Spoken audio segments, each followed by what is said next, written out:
The Sky This Month with your host, Dave McDonald. Welcome to The Sky This Month for January 2022. I'm your host, Dave McDonald, and Happy New Year.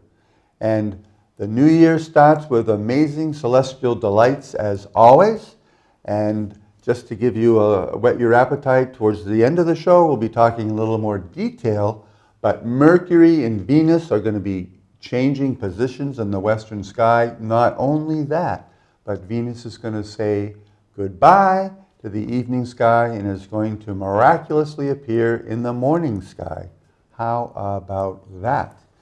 And as I hope that you enjoyed the winter solstice happening, and isn't it neat to realize the sun is on its way north, heading towards the Tropic of Cancer, heading towards the summer solstice. You can feel it warming up already. Not so much here in New Hampshire. Anyway, so we're going to talk about what is going on with Mercury and Venus. You can also see Saturn and Jupiter in the sky.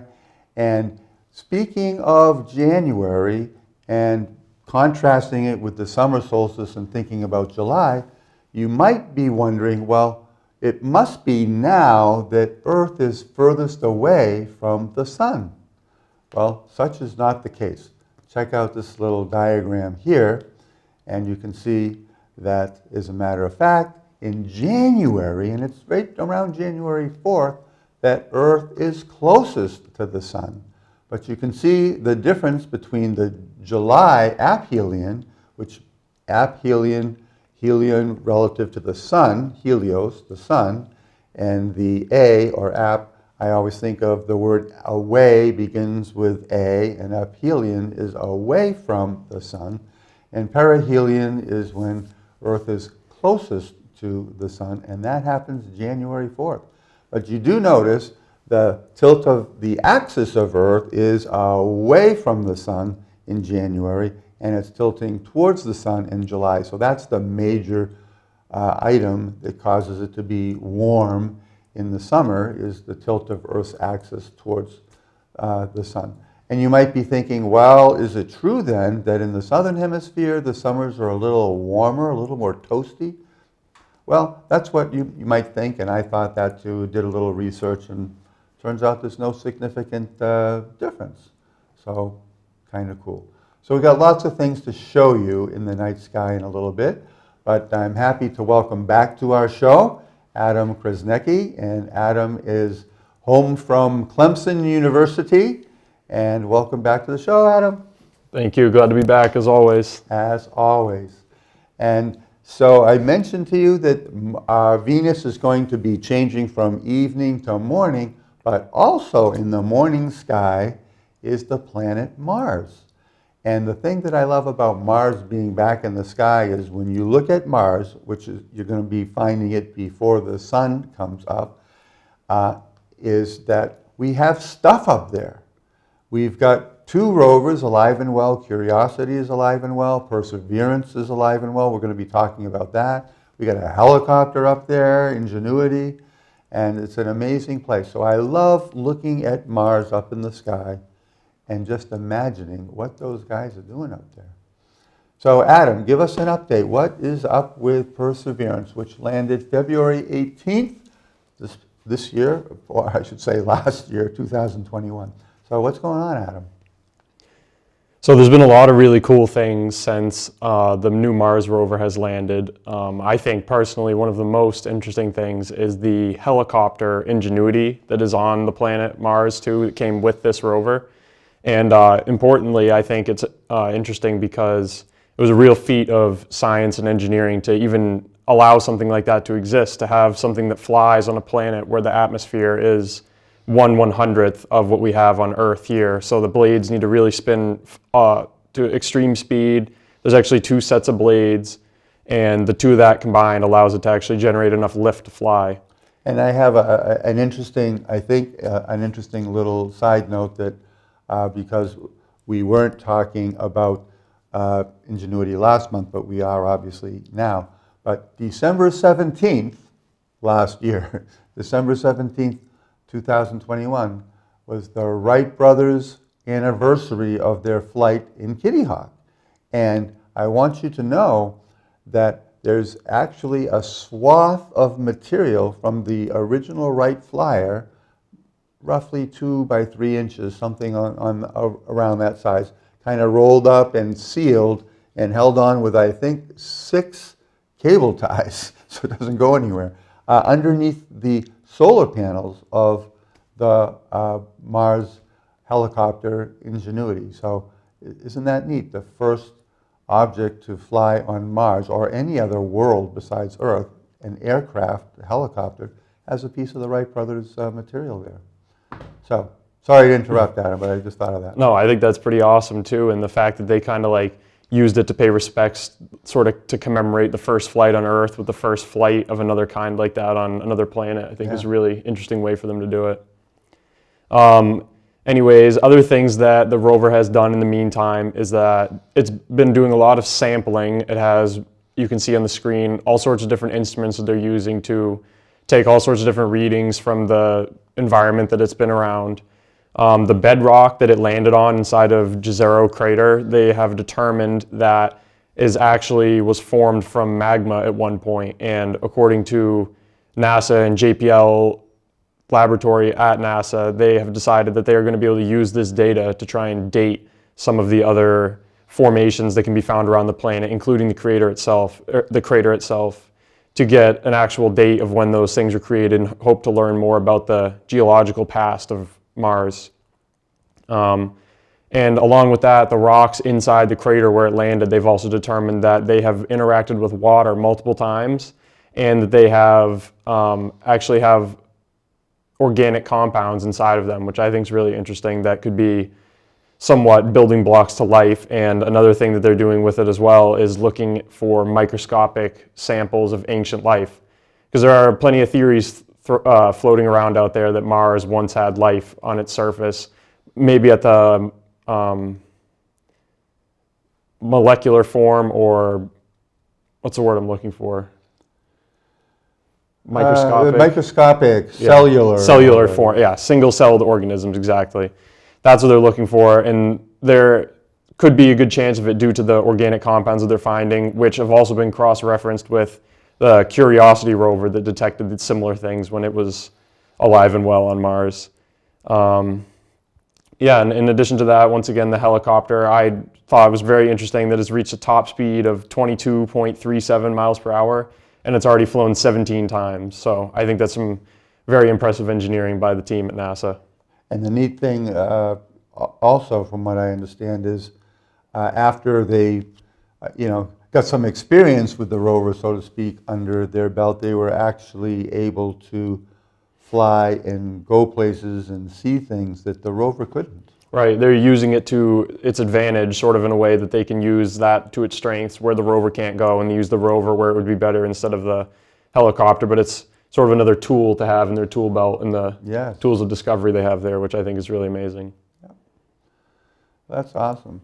So get up early before the sun is up and you'll see Mars. And just as a quick point, we've talked about the star Antares, which is the brightest star in the constellation of Scorpius. And Antares is the heart of the scorpion, and it's reddish. And the word Antares, or the name Antares, means not Mars, or I'm not Mars, because they are of a similar color, and depending where we are in our orbit in relationship to each other, a similar brightness. So it's pretty close to Antares. So if you can catch Mars in, as soon as it rises, before the sun gets up and the sky gets too bright, you can see Mars and Antares together in the sky, and see for yourself if one might look like the other. So let's get back to the night sky. And so this next image that we're going to talk about is the constellation of Orion and the constellation of Taurus. So you can see here the constellation of Orion, and its 3 stars making up its belt. We'll talk in more detail about that later. And up here is the constellation of Taurus, that V shape kind of going sideways, and the star Aldebaran is the eye of the bull. And if we keep on going upwards, we come to this little shape. It kind of looks like a tiny dipper, if you will, and some people mistake it for the Little Dipper. And that is a star cluster called the Pleiades. So we just want to orient you where these things are, and hanging underneath Orion's belt is the sheath for the sword, but there's an awesome nebula down there. And so Adam's going to take us on a little tour of the Pleiades and then the Orion Nebula. So first up is the Pleiades. Like Mr. McDonald mentioned, it is sometimes confused with a Little Dipper because when you look at it, it does actually kind of look like the Little Dipper, but actually much, much smaller than the real Little Dipper is. It's sort of one way that you can locate it. It's in the constellation of Taurus, and it's actually one of my favorite things to look at through the telescope because you can see some really nice looking blue colors through it, and there's not much in the way of gas and dust inside of this cluster. It's more just about the stars that are there, and they're much hotter stars than many other clusters, and that can be seen in the color, the nice white blue color that they provide as a high temperature star. So they're actually relatively speaking, young stars. Right, exactly, very young stars, because the higher temperature stars that burn at or not burn, but do their fusion at a higher temperature do not last as long because they go through that hydrogen much faster than another star would. And as far as locating this in the sky, like Mr. McDonald was saying, it can be found in the east throughout the month of January. Right after sunset, it can be found. The picture that you're looking at is right after sunset. You can still see a bit of the light in the sky from the sun, and so pretty much due east above the moon in that picture at least.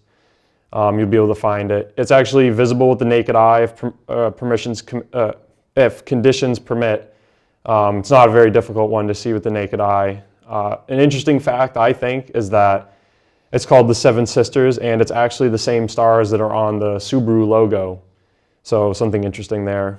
And related to that, you have these Seven Sisters, but these days, I think most people can only see 6. Right. And due to light pollution. Yeah, we got light pollution, air pollution. So I think years ago we saw 7, but these days I think it's a pretty good trick to be able to see the 7. So the 6 stars, as Adam was saying, on the Subaru logo, I think it's interesting that, as we mentioned, this is in the constellation of Taurus, and I think it's interesting that we have a Subaru riding on the back of a Taurus, if you're into cars. How many stars are there in that cluster, Adam? So although we talked about there being the 7 sisters and that you can actually only see 6 most of the time now, there's actually more than 800 stars in the in the group of the Pleiades in the cluster, and it's 410 light years away from Earth, which may seem like a lot, but it's actually a lot closer than the Orion Nebula that we'll be talking about next. So, yeah, stellar distances are amazing. When we talk about light years on the order of 410 or so. In the cosmic universal scale, that's pretty close. But you know, when we think about getting to places from Earth, it's very far away. You know, the closest star to us, Alpha Centauri or Proxima Centauri, in that system is like 4.25 light years away. And if we were to aim our fastest rocket spaceship towards it, it would take like 50 or 60,000 years to get there. So it's pretty far away. All right, so that's very cool. And so take us to the Orion Nebula, Adam. So in a part of the great constellation of Orion is the Orion Nebula. It is where, if you're looking at the constellation, it's where the sword would be sheathed, as Mr. McDonald was saying. It's a diffuse cluster instead of an open cluster like the Pleiades, and the main difference, as you can see through the image there, is there's a lot more gas and dust, and it's more of a stellar formation area compared to the Pleiades, where there's a lot more gas and dust there. that is ready to turn into new stars, and there's also stars there that are illuminating the gas and dust, sort of like a fluorescent lamp in a way that makes it look very beautiful, I believe, when you look at it through a telescope or through some, especially the rendered images online that you can find with a quick search. And if I might just put in a quick word commercial here in Concord, New Hampshire, take a journey to the McAuliffe Shepard Discovery Center. It's off of exit 15E off of Interstate 93. But at the McAuliffe Shepard Discovery Center, we have a planetarium, and the Tonight Sky Planetarium show at 3 o'clock, we can take you to both the Pleiades, and it's amazing in the 40-foot dome there to be immersed in the Pleiades and the Orion Nebula, because this is the season for it, and that's why we're talking about it. Okay, what else do you have for us on Orion's Nebula? This one can also be seen naked eye, although I believe that this one is more difficult to see than the Pleiades, so could be more difficult depending on your conditions in your area where you are, light pollution, etc. But so this one can also be seen pretty much the same direction as the Pleiades, just a bit lower in the sky. As you can see from this picture, it is similarly oriented to the first picture I showed with the Pleiades, and all it is just a few clicks down from it below. You can see the moon on the side on the left of it there. It's just below it where the Pleiades was just above it. And this one is actually, like I said, a lot further away from us than the Pleiades. The Pleiades were about 410 light years away with 800 stars, and the Orion Nebula is 1,344 light years away with 700 stars. So it does have less stars approximately from what scientists have seen, but that number is going to be growing from all the gas and dust that is there. There's constantly new formations of stars, and I think that's a really interesting thing to look at there. Who knows, maybe millions and millions of years from now, there'll be more stars in Orion Nebula than there are in the Pleiades because of that. Crazy. And if you look right at the middle of that image, you see it's kind of bright there. And there's 4 stars that are referred to as the trapezium that cause the whole nebula to glow and to light up. And that's a neat thing to see through a telescope. So perhaps you can get some binoculars to enjoy looking at the Pleiades, which is amazing through binoculars. And you can definitely see the Orion Nebula with your binoculars. But if you have a small telescope, you can start to see some of the individual stars that are actually in the Orion Nebula. So that's very cool. All right. Anything else with Orion, Adam? They're just both great. Both the nebulas here are both great things to look at in the sky, and I seriously recommend that you get if you have the opportunity, that you go and do it, because it's something that you won't regret or forget. And that's kind of a neat thing, is not forgetting the stuff that's up there. So very awesome. And so Adam, thanks so much for being part of the show again, and hope you get to enjoy the rest of your vacation before it's back to the books again. Absolutely. Thanks for having me. Okay. Thank you, Adam. And we're going to take a look at what's going on in the night sky and show you a little more detail about that neat transition that Venus is making from the evening sky to the morning sky. And Mercury is going to be in a great position this month as well. So let's have a look at that.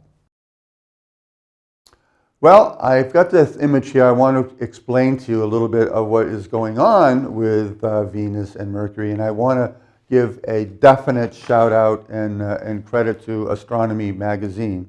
So this is from January issue, and there's a very, very nice image. Astronomy Magazine's a great magazine for all your observing and viewing pleasure of the sky. So the sun is in the middle, and you can see the rings going out. We have this whitish ring around here. This arc is Mercury. And then we have this arc that's kind of, I'm not sure, maybe it looks a little salmon colored here, is Venus. And then we have Earth. And remember that what's called perihelion is going to be happening January 3rd to 4th when we are closest to the sun. Kind of weird. But this is what I want to focus on right now, is Venus. So you see Venus here, and I've drawn this line, right? And this line is from Earth through the center of the sun. And when a planet is on this side of the sun, it's going to appear in the evening sky. So we have Jupiter is in the evening sky, and you can't miss it. Not as bright as Venus, but it's the brightest object in the sky besides Venus and the moon. So when Venus then moves on January 8th, it's going to be in a position we call inferior conjunction, which means it's between Earth and the sun. And when it hits that line, it's going to be invisible. We're not going to be able to see it a couple of days, a few days before January 8th, a few days after, because it's going to be directly in the glare of the sun. But it's going to cross that line, and it's going to magically appear in the morning sky. And this is one of the great opportunities to kind of visualize what are these planets doing. Well, Earth is making its way around the sun, of course, but Venus is lined up very nicely with Earth, that we're going to be able to see it move from the evening sky. It's going to get closer and closer, lower towards the horizon, and we're going to see sight of it as it gets into the glare of the sun. And then a couple weeks later, it's sky, where we're also going to see, notice we've talked about Mars, and Mars is already well on this side of that line, so it is well positioned in the morning. So you can see Mars, as we've already mentioned, when the sun comes up. So we're going to show you that. And then Mercury is in a position of orbiting Earth in just 88 days. Mercury is the swift-footed messenger. It moves very quickly from the morning to the evening. So Mercury is going to be doing the same thing as things move around in January from the evening sky to the morning sky. But this here, greatest eastern elongation, January 7th, that is the point of best viewing. Mercury is going to be the furthest away in terms of an angle away from the sun. So, a few days before and after January 7th are going to be your best times to find Mercury, which is very elusive. It's kind of like a project because it never gets very high above the horizon. So I would encourage you to be on the lookout and search for Mercury, which I'm going to show you in a moment. So again, we have this line from Earth going through the sun, and if you're on this side, you're going to find these planets up in the evening sky, and on the other side, you're going to find them in the morning sky. And you can see that both Mercury and Venus are going to be making that transition during the month of January 2022. Very cool. So let's take a look at the next piece here. I'm going to explain it just maybe a little bit more here. You can see planet Earth and Venus, and this is a point that we call inferior conjunction, again, where Venus is between Earth and the sun.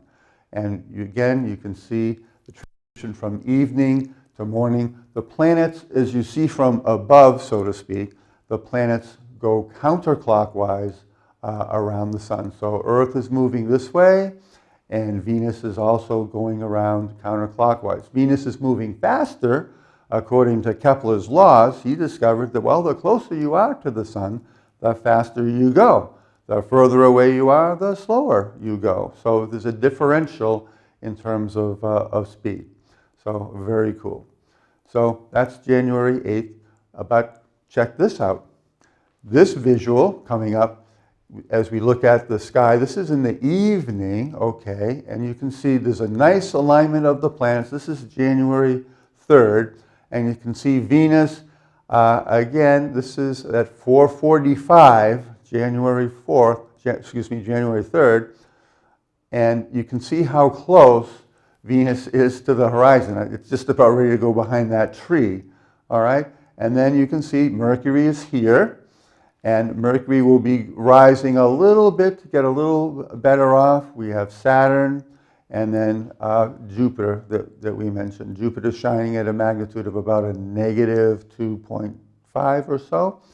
And Saturn is a negative 0.7 magnitude. Venus is a blazing negative 4.2 magnitude. So very bright, but it's also in the glare of the sun.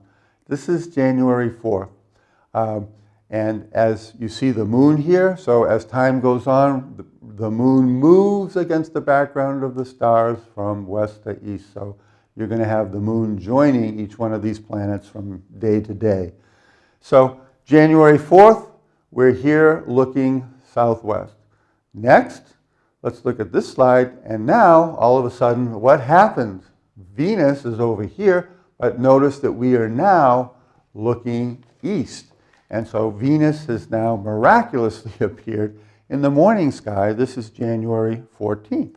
So that's very cool.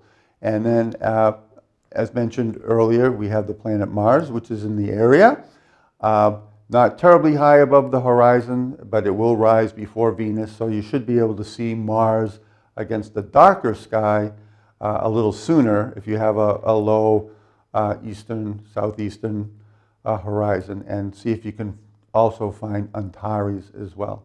So that's kind of, I think, a great visualization that you could actually see it happen, Venus going from the morning sky, the evening sky into the morning sky right here, and this is January 14th. So keeping with that, let's look at the next slide, and this is like just to give you an idea of the difference looking through a telescope, what the planets look like. Now, they're not going to look this big unless you have a big telescope. But you can see Venus is large, but it's a crescent.